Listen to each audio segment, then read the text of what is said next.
नेपालको दुईवटा ठूला छिमेकी राष्ट्रहरू भारत र चीनले एकै पटक आक्रमण गरेको यो घटना भारतको आक्रमण त सधैँ नै थियो। अब चीनबाट पनि यस्तो हेपा प्रवृत्ति के नेपालको सुरक्षा समेत र कूटनीति र कार्यदक्षतामा ठूलो प्रश्न उब्जिएकै हो।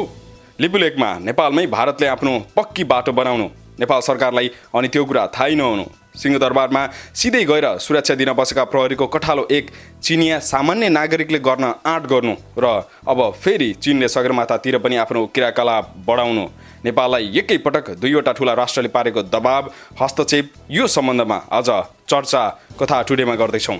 यदि तपाईँ राष्ट्रभक्ति नेपाली हुनुहुन्छ भने यो एपिसोड पक्का सेयर गर्नुहुनेछ भन्ने आशा छ र भिडियो पुरै हेरेपछि प्रतिक्रिया दिन भने अवश्य नभुल्नुहोला।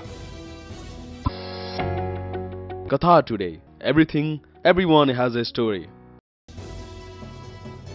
विश्व अहिले कोरोनाको कहरमा छ। नेपालमा पनि 46 दिन भइसक्यो लकडाउन भएको। यो बेला सबै ठप्पै जसो छ। तर छिमेकी भनौदाहरूको थिचोमिचो यही बेला उदाङ्गिएको छ। जति नै स्वतन्त्र देश भनेर कुर्लिए पनि सक्नेको शक्ति कमजोरीमाथि सधैँ बज्रिने परम्परा यसपटक पनि दोहोरियो। त्यो पनि दुवै छिमेकीबाट एकै साथ।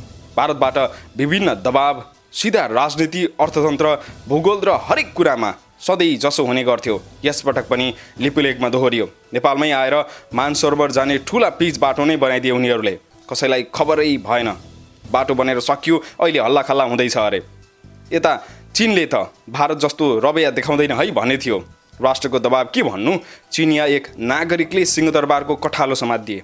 यो हेपा प्रवृत्ति नभएर के हो त? एक त त्यो 40 जनाको जुलुस अनि आफ्नो देशको एम्बेसीमा दिने धरना, सरकार नै नराख्ने स्थानमा गएर कुनै जानकारी नै नदिई सिधै सुरक्षामा बसेका प्रहरीमाथि मुक्का प्रहार हुनु के हो यो? हरेक नागरिकको स्वाभिमानले गर्ने प्रश्न हो यो। अनि चिनिया दूतावासले नेपाल प्रहरीमाथि चिनिया नागरिकले गरेको हातपातको घटना पूर्ण रूपमा सुल्झाइएको छ। उनीहरूले अब यस्तो गर्दैनन् भनेर यो कुरालाई साम्य पारेको छ। दूतावासले चिनिया नागरिकलाई अनावश्यक बाहिर ननिस्कन र अन्तर्राष्ट्रिय उडानमाथि लगाइएको प्रतिबन्ध खुल्ला नहुँदासम्म धैर्यतापूर्वक बस्न आग्रह गरेको छ। आफूहरूलाई स्वदेश फर्काउन माग गर्दै शुक्रबार सिंहदरबारको मुख्य गेट अगाडि प्रदर्शनमा उत्रिएका केही चिनिया नागरिकहरूले नेपाल प्रहरीमाथि हातपात गरेका थिए। यो सन्दर्भमा प्रेस नोट जारी गर्दै दूतावासले संविधान, नेपाल प्रहरी र दूतावासको सहकार्यमा पूर्ण रूपमा घटनालाई सुल्झाइएको जानकारी गरायो। तर कसरी भन्ने केही उल्लेखै गरेको छैन। कोरोना महामारीको कठिन अवस्थामा नेपाल र चीनले एकअर्कालाई राम्रोसँग बुझ्ने र लकडाउनको कारण उत्पन्न हुने विभिन्न घटनाहरूलाई संयुक्त रूपमा समाधान गर्ने प्रेस नोटमा उल्लेख गरिएको छ। अनि यतातिर भारतीय दूतावास नपुग्दै आन्दोलन गर्न गएका विद्यार्थी पक्राउ परेका छन्। नेपाली भूमि अतिक्रमण गर्दै भारतले मानसरोवर जाने बाटो बनाएको विरोधमा भारतीय दूतावास अगाडि प्रदर्शन गर्न खोज्ने विद्यार्थीहरूलाई प्रहरीले पक्राउ पनि गरेको छ। सत्तारूढ नेपाल कम्युनिस्ट पार्टी नेकपा सम्बद्ध अनेरा सभ्यले प्रदर्शन गर्न खोजेको थियो त्यहाँनिर। तर उत्तर ढोकामा जम्मा हुन साथ उनीहरूलाई प्रहरीले नियन्त्रणमा लिएको हो। प्रहरीले 20 जनालाई नियन्त्रणमा लिएको विद्यार्थी नेता सुदेश पराजुलीले जानकारी दिए। भारतीय गृहमन्त्री राजनाथ सिंहले शुक्रबार मात्र दार्चुला लिपुलेक लिङ्क रोडको उद्घाटन गरेका थिए। तिब्बतमा रहेको कैलाश मानसरोवर यात्राका लागि भारतले उत्तराखण्ड स्थित दार्चुला क्षेत्रको पिथौरागढबाट नेपालको दार्चुलाको गुन्जी क्षेत्रबाट लिपुलेक पुग्ने सडक मार्ग खोलेको हो। अनि अर्कोतर्फ चीनले यही बेला नै सगरमाथाको उचाइ पनि नाप गरेको छ। चीनले तिब्बती मोहडाबाट सगरमाथाको उचाइ नाप्न सुरु गरेको छ। 30 जना आरोही तथा सर्वेयरहरू आधार शिविरबाट सगरमाथातर्फ लागेको चिनिया सरकारी न्युज एजेन्सी सिन्हाले जानकारी गराएको छ। चीनको प्राकृतिक संसाधन मन्त्रालयको यो टोलीले ग्लोबल नेभिगेसन स्याटेलाइट सिस्टम र ग्रेभिमिटरको प्रयोग गरेर समुद्र सतहबाट सगरमाथाको सर्वेक्षण गर्ने पर्वतारोहण प्रशासनिक केन्द्रका उपाध्यक्ष बाङ योफेङले बताए। यो टिम अप्रिलको सुरुवातमै आधार शिविर पुगेको थियो। उनीहरूले त्यहाँ सगरमाथा आरोहण र हाई अल्टिट्युड एरियामा कसरी सर्वे गर्ने भन्ने सिकेका थिए। वाङका अनुसार चिनिया सर्वेक्षणकर्ताहरूले सन् 1949 यता 5 पटक सगरमाथा उचाइबारे अध्ययन गरेका छन्। 1975 मा सगरमाथाको उचाइ 8848.13 मिटर र 2005 मा 8844.43 मिटर पाइएको थियो।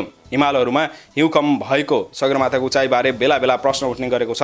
नेपालले पनि अहिले सगरमाथाको उचाइ नापिरहेको छ। तर यही बेला यसरी छिमेकी राष्ट्रहरूको हस्तक्षेप भइरहँदाखेरि सगरमाथामा चीनको लकडाउनकै बेला यसरी क्रियाकलापहरू त्यहाँ बढ्नु पनि केही गलत त हुँदै छैन भन्ने प्रश्न पनि हुन सक्छ। तर जे होस् त्यो आफ्नो ठाउँमा छ। तर यहाँ जसरी सिंहदरबारमा चिनिया नागरिकले गएर एउटा सुरक्षामा बसेको प्रहरीमाथि आक्रमण गर्नु र लिपुलेकमा मानसरोवर जाने बाटो बनाएको भनेर नेपाललाई थाहै नदिकिन त्यो बाटो बनाउनु सरासर छिमेकीहरूको दबाब र थिचोमिचो हो। यो आक्रमण कहिलेसम्म भन्ने प्रश्न पनि उब्जिन्छ। तपाईलाई यस एपिसोड सम्बन्धी कुनै कमेन्टहरू लेख्न मन लागेको छ, विचारहरू लेख्न मन लागेको छ भने कृपया आफ्नो विचार तलको कमेन्ट बक्समा छोड्न सक्नुहुनेछ र यो भिडियोलाई सेयर गर्नुहोस्। अनि यदि कथा टुडीलाई सब्स्क्राइब गर्नुभएको छैन भने अहिले नै गरिहाल्नुहोला। सँगै रहेको बेल आइकन पनि थिचिदिनुहोला, जसले गर्दा सबैभन्दा पहिले जानकारी तपाईँकोमा पुगोस्। हामी फेरि भेट्नेछौँ।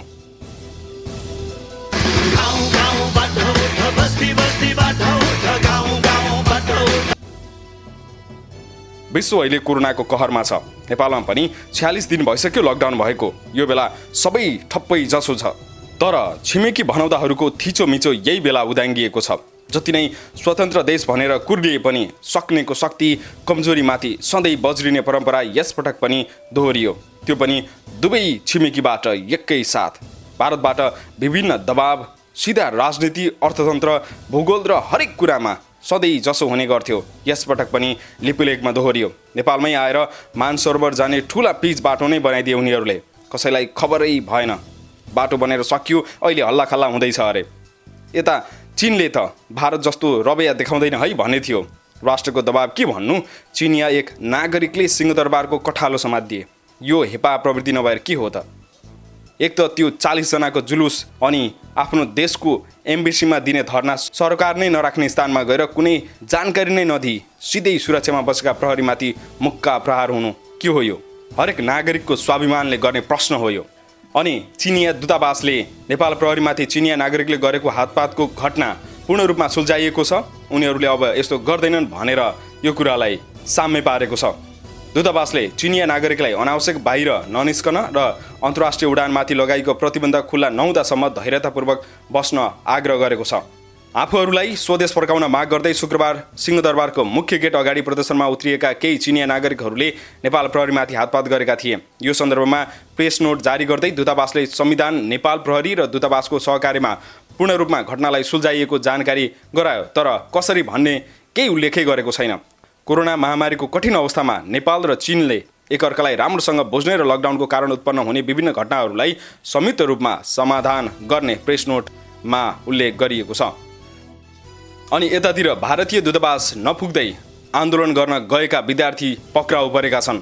नेपाली भूमि अतिक्रमण गर्दै भारतले मानसरोवर जाने बाटो बनाएको विरोधमा भारतीय दूतावास अगाडि प्रदर्शन गर्न खोज्ने विद्यार्थीहरूलाई प्रहरीले पक्राउ पनि गरेको छ। सत्तारूढ नेपाल कम्युनिस्ट पार्टी नेकपा सम्बद्ध अनेरा सबियोले प्रदर्शन गर्न खोजेको थियो त्यहाँनिर। तर उत्तर ढोकामा जम्मा हुन साथ उनीहरूलाई प्रहरीले नियन्त्रणमा लिएको हो। प्रहरीले 20 जनालाई नियन्त्रणमा लिएको विद्यार्थी नेता सुदेश पराजुलीले जानकारी दिए। भारतीय गृहमन्त्री राजनाथ सिंहले शुक्रबार मात्र दार्चुला लिपुलेक लिङ्क रोडको उद्घाटन गरेका थिए। तिब्बतमा रहेको कैलाश मानसरोवर यात्राका लागि भारतले उत्तराखण्ड स्थित दार्चुला क्षेत्रको पिथौरागढबाट नेपालको दार्चुलाको गुन्जी क्षेत्रबाट लिपुलेक पुग्ने सडक मार्ग खोलेको हो। अनि अर्कोतर्फ चीनले यही बेला नै सगरमाथाको उचाइ पनि नाप गरेको छ। चीनले तिब्बती मोहडाबाट सगरमाथाको उचाइ नाप्न सुरु गरेको छ। 30 जना आरोही तथा सर्वेयरहरू आधार शिविरबाट सगरमाथातर्फ लागेको चिनिया सरकारी न्युज एजेन्सी सिन्हाले जानकारी गराएको छ। चीनको प्राकृतिक संसाधन मन्त्रालयको यो टोलीले ग्लोबल नेभिगेसन स्याटेलाइट सिस्टम र ग्रेभिमिटरको प्रयोग गरेर समुद्र सतहबाट सगरमाथाको सर्वेक्षण गर्ने पर्वतारोहण प्रशासनिक केन्द्रका उपाध्यक्ष बाङ योफेङले बताए। यो टिम अप्रिलको सुरुवातमै आधार शिविर पुगेको थियो। उनीहरूले त्यहाँ सगरमाथा आरोहण र हाई अल्टिट्युड एरियामा कसरी सर्वे गर्ने भन्ने सिकेका थिए। वाङका अनुसार चिनिया सर्वेक्षणकर्ताहरूले सन् 1949 यता 5 पटक सगरमाथा उचाइबारे अध्ययन गरेका छन्। 1975 मा सगरमाथाको उचाइ 8848.13 मिटर र 2005 मा 8844.43 मिटर पाइएको थियो। हिमालहरूमा हिउँ कम भएको सगरमाथाको उचाइबारे बेला बेला प्रश्न उठ्ने गरेको छ। नेपालले पनि अहिले सगरमाथाको उचाइ नापिरहेको छ। तर यही बेला यसरी छिमेकी राष्ट्रहरूको हस्तक्षेप भइरहँदाखेरि सगरमाथामा चीनको लकडाउनकै बेला यसरी क्रियाकलापहरू त्यहाँ बढ्नु पनि केही गलत त हुँदै छैन भन्ने प्रश्न पनि हुन सक्छ। तर जे होस् त्यो आफ्नो ठाउँमा छ। तर यहाँ जसरी सिंहदरबारमा चिनिया नागरिकले गएर एउटा सुरक्षामा बसेको प्रहरीमाथि आक्रमण गर्नु र लिपुलेकमा मानसरोवर जाने बाटो बनाएको भनेर नेपाललाई थाहै नदिकिन त्यो बाटो बनाउनु सरासर छिमेकीहरूको दबाब र थिचोमिचो हो। यो आक्रमण कहिलेसम्म भन्ने प्रश्न पनि उब्जिन्छ। तपाईलाई यस एपिसोड सम्बन्धी कुनै कमेन्टहरू लेख्न मन लागेको छ, विचारहरू लेख्न मन लागेको छ भने कृपया आफ्नो विचार तलको कमेन्ट बक्समा छोड्न सक्नुहुनेछ र यो भिडियोलाई सेयर गर्नुहोस्। अनि यदि कथा टुडीलाई सब्स्क्राइब गर्नुभएको छैन भने अहिले नै गरिहाल्नुहोला। सँगै रहेको बेल आइकन पनि थिचिदिनुहोला, जसले गर्दा सबैभन्दा पहिले जानकारी तपाईँकोमा पुगोस्। हामी फेरि भेट्नेछौँ।